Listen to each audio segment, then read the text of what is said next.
The Highway of Heroes tree campaign supports the planting of 2 million trees along the 401.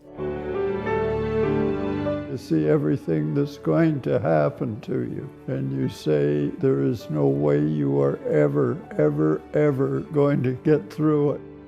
Then our ship was sunk, and I spent 7 days with two of my pals on the rubber life raft until we were picked up by a British minesweeper.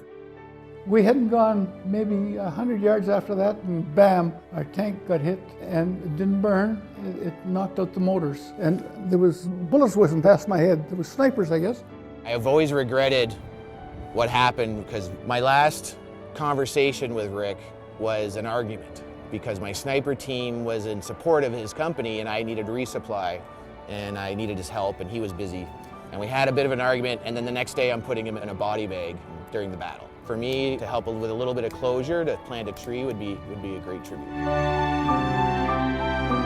It was a group of nameless people who began to stand on bridges, beginning on a bridge in Cobourg when Canada was involved in the Afghan conflict.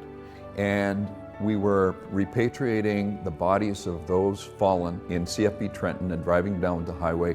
And people just showed up on a cold January morning with Canadian flag, and they just stood quietly and reflecting on the meaning of this experience. Members of the Canadian Forces come from all communities across Canada, from the farthest in the north, east and west, right down to the US border. Me, myself, I haven't served, but they've put their lives on the line on a consistent basis, so I think it's really important that you take the time to support individuals who've done that and made that sacrifice. And for too long, we've forgotten about our Canadian veterans, I believe. And I think this is a great way to show them and their families that we care and remember who they are. To see the young students out here, passionate, eager to get their hands dirty in order to support this initiative, that's very touching indeed. And the whole thing is kind of rolled out from there. What started out as an environmental idea ended up becoming an idea to honor Canada's war dead and our fallen.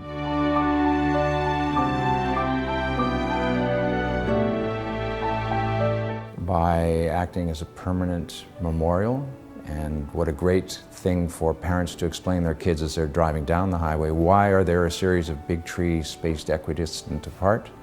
To commemorate the 117,000 soldiers who paid the ultimate price. I think it's a magnificent idea, and quite frankly, how can I help?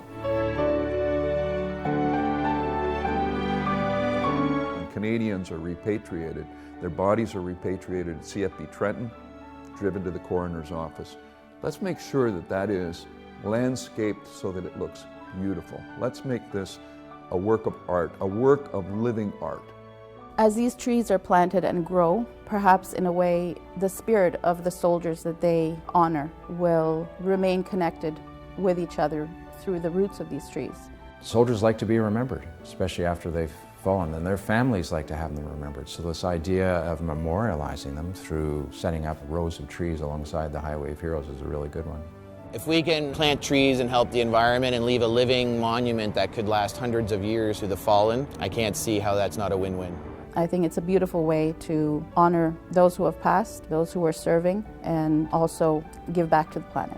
It's certainly a beautiful way to remember anyone, is planting something that's going to live for years and years and years. But those trees, it's living. And I think it's going to be better than any concrete monument.